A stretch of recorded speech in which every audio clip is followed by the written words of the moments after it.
As the Toronto real estate market moves into a spring market, this is where the stats and the trends start to get very, very interesting and very, very cool to analyze. And if you really think about it, it all makes a ton of sense. This is when the most new listings are coming to market. This is when the most properties are getting sold. And this is where the biggest change in prices really happen year to year. So the idea that, February, March, April, this is the busiest time, the best time to analyze Toronto real estate, and this is where I'm going to take you through today. Today, I'm going to go through every single property type, all the different sales statistics for February 2022 when it comes to Toronto real estate. And if you are new here, my name is Gabriele Battista from Homes into Reality.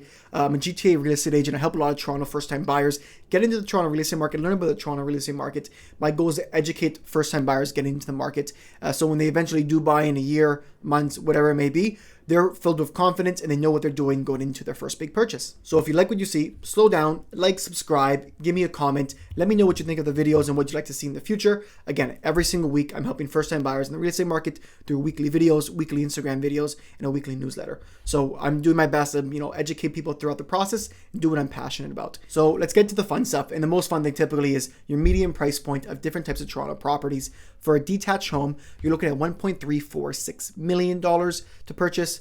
You're looking at median price point for a semi at $1.133 million. You're looking for a freehold townhouse at $1.15 million. For a condo townhouse, you're looking at $777,500. For a condo apartment, you're looking at $648,000 as a median price point to purchase. The reason why I use a median price point versus an average price point is because as first-time buyers, we're looking at the entry-level home.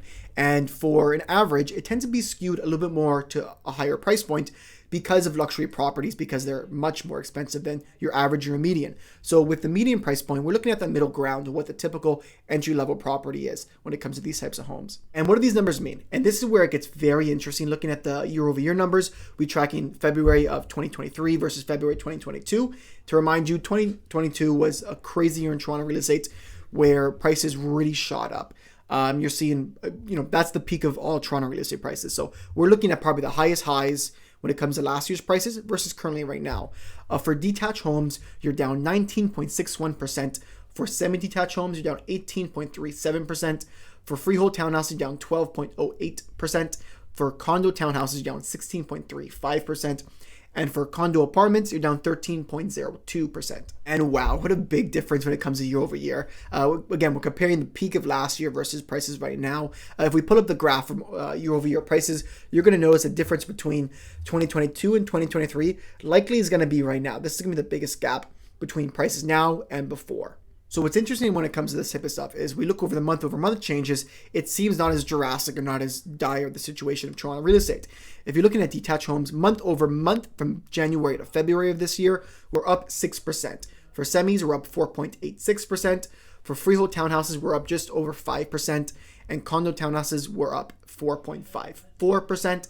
And condo apartments, you're up 3.47%. And the interesting thing about February is this is when we see typically the biggest price increases from month over month, January to February. And that's usually because of lower supply in the market, and there's the most amount of buyers coming into the market. Demand's usually at its highest in the beginning of the spring market. There's more competition because there's lower listings. So it's interesting. There are prices going up in this market. It isn't as drastic as last year where prices really shot up month over month.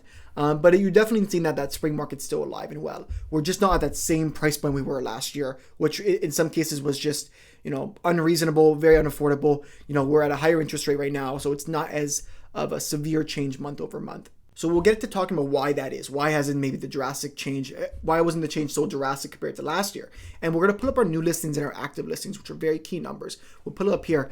When it comes to new listings, you're down 32.2%. So the amount of people putting the house on the market of February versus last February is much lower. You're down just under a third.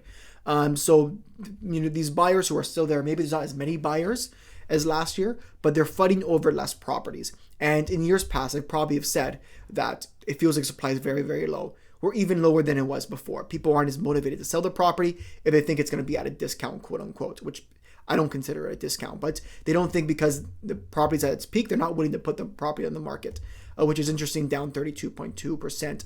And then your active listings are actually up. And this kind of shows a difference in market, difference in buyer demand is compared to last year, which was a really low inventory market. You had 2,785 active listings last year in February versus in February of this year, you have 4,110 listings. So there's definitely much more to choose from. We may not be getting new fresh listings month over month, but we're definitely getting more active listings and properties to be choosing from. And the interesting maybe effect of this having to do with pricing is maybe there's more active listings in the market, but because those active listings have been sitting on the market probably for a while, they may not be as competitively priced. They may not be very attractive properties in the sense of maybe not well maintained, maybe not, they don't show well, maybe not an in-demand type of property. So it could be very much possible that these active listings that are higher than they were last year, just under 50% more than last year, they could just be not as attractive properties. Sitting in the market's a little bit easier versus, new listings coming in the market tend to be more fresh, more aggressive price points, more offer dates, more things that people really want and are going to turn over quickly. And the biggest stat we can do to actually compare the buyer demand year over year is the amount of solds. And the amount of solds from this year versus last year. Last year, there was 3,240 solds in February. This year, we're almost cut in half. We're down 46%.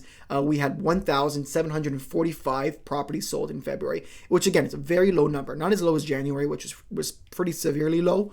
But this is new inventory hitting the market. We're not getting that buyer demand. Buyer demand was really hot last year where everyone was buying. People are still interested and there's still that flow of real estate, but it doesn't even compare to what it was last year in the sense of, again, 46% less solds. If we look at a key number, days on market, last year, everything felt like it was selling right away. Most of them were on offer dates. Last year, it took an average of 11 days to sell on the market, which makes sense. Typically, a property will be on the market 7 days as it's an offer date situation and then it's sold right away. So that amount makes sense compared to this year where it's 24 days on market. So most of these situations are people are maybe are priced slightly higher than what the market value is or at market value. It's just taking some time for these properties to sell. So the amount of days on market are double.